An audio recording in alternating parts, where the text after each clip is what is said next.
পূর্ব বর্ধমানের সদর বর্ধমানে বোরহাট রবীন্দ্র ভবনে আয়োজিত হলো পরিবেশ সচেতনতা বিষয়ক আন্তঃপ্রাথমিক বিদ্যালয় স্তরীয় নাটক প্রতিযোগিতায় পরিচালনায় ছিল মিলিত প্রয়াস এবং সহযোগিতায় স্টার্ট আপ ফাউন্ডেশন।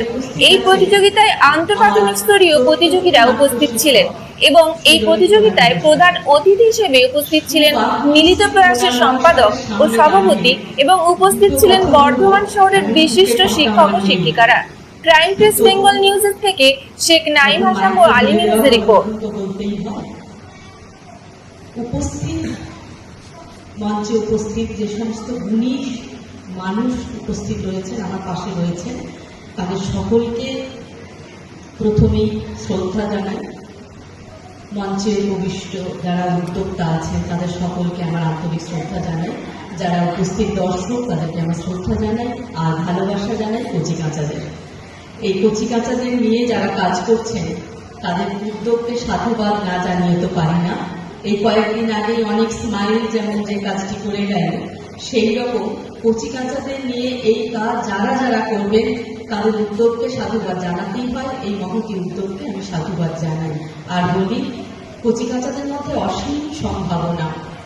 তাদেরকে এই বাণিজ্যিক বিনোদনের হাত থেকে বাঁচাবার জন্য এই সমস্ত নাটক, কবিতা, গান, নাচ, আঁকা, যাবতীয় শিল্প মাধ্যমে যত বেশি প্রবেশ করিয়ে দেওয়া যায় ততই ভালো।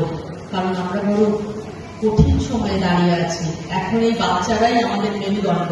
সেই মেরুদণ্ডকে সোজা রাখবার জন্য তাদের হাতটাকে আমাদের জোর করে শক্ত করে ধরে রাখতে হবে এবং মঞ্চে প্রবেশ করাতে হবে। এই কাজ যারা করছেন তাদেরকে আবারও ধন্যবাদ জানাই এবং আমার বক্তব্য শেষ করি। আমাদের সভাপতি বারণ করে দেবেন। উত্তম কুমার সাহা সভাপতি, তার বাড়িতে আমরা এসেছি। অভিভাবক মিলিত প্রয়াসে উত্তম কুমার সাহা। মিলিত প্রয়াসের আয়োজনে এবং স্টার্ট আপ ফাউন্ডেশনের সহযোগিতায় আজ আপনাকে নাট্যকারীতে সম্মানিত করতে পেরে আমরা সকলেই আনন্দিত এবং গর্বিত। আজকে আপনি এখানে আসার জন্য আমরা সত্যি করেই আপনার কাছে বিশেষভাবে কৃতজ্ঞ। আমরা একটু আনন্দিত, আমরা গর্বিত, কারণ আমাদের এই কন্যারা একজন অভিনেত্রী, যদিও সঙ্গীত এবং নৃত্যে অনেকগুলি প্রাতিষ্ঠানিক দিকে নিয়ে এই বিষয়গুলিতে তার যোগ্যতা অনস্বীকার্য। আজকে থিয়েটারের নাট্য অঙ্গনে তার বড় ভূমিকা।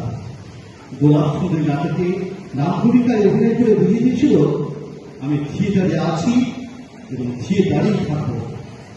বাবা জয়ন্ত ঘোষ, মা বাণী ঘোষের কন্যা পাঞ্চালী ঘোষ শুধু অভিনয় বন্দী রইল, এখন তার পরিচিত একজন নাট্যকার রূপে।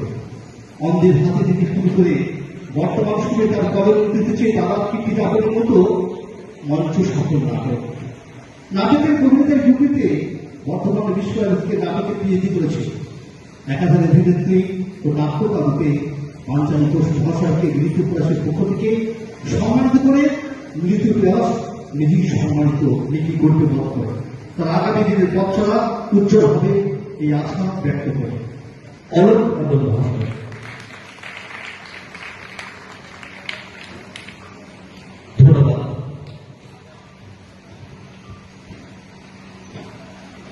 সংগমিত্রা দেশ আমাদের খুব আবেগের একটি নাম, এই কারণে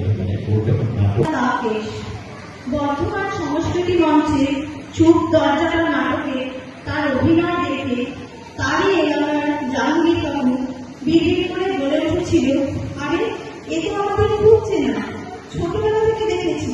সেই ছোট্ট মেয়েটি অভিনয় এত পরিণত হয়ে গেছে। বর্ধমান গ্রাফ সোসাইটির বারিশ করার এই অভিনেত্রী সংঘমিত্রা বেশ 2008 খ্রিস্টাব্দে নাট্যভূমিতে রাজু চক্রবর্তীর পরিচালনায় মঞ্চে তার প্রথম অভিনয়। এরপর বর্তমানে বেশ কয়েকটি সংস্থায় অভিনয় করেছে আমাদের সংঘমিত্রা। 2015 খ্রিস্টাব্দ থেকে তৈরি হয়েছে নিজস্ব প্রতিষ্ঠান গ্রাফ সোসাইটি। সেখান থেকেই ধ্রুবজ্যোতি কেশের পরিচালনায় সারা বাংলা এবং ভারতবর্ষের বিভিন্ন প্রান্তে নাটকের পরিক্রমা চলছে। সারা বাংলা প্রতিযোগিতায় 27 বার শ্রেষ্ঠ অভিনেত্রী এবং 5 বার পার্শ্ব অভিনেত্রী রূপে পুরস্কৃত হয়েছেন তিনি। সর্বভারতীয় স্তরের নাটক প্রতিযোগিতা দিল্লিতে পুরস্কৃত হয়ে আমাদের গর্বিত করেছেন। মিলিত প্রয়াসের পক্ষ থেকে সংঘমিত্রা তাকেশ মহাশয়কে তার অভিনয়ের স্বীকৃতিতে সম্মাননা জ্ঞাপন করে তার নাটকের দীর্ঘ পথের সাক্ষী হওয়ার অপেক্ষায় রাখলাম। মিলিত প্রয়াসের পক্ষ থেকে তাকে আমরা সংগঠিত করব। সংবর্ধনা দেবে আমরা তো আনন্দিত, আমরা গর্বিত। মনে হতে পারে এটা তো বয়স অনেক ছোট, আরো তো পরিণত অভিনেত্রী ছিল।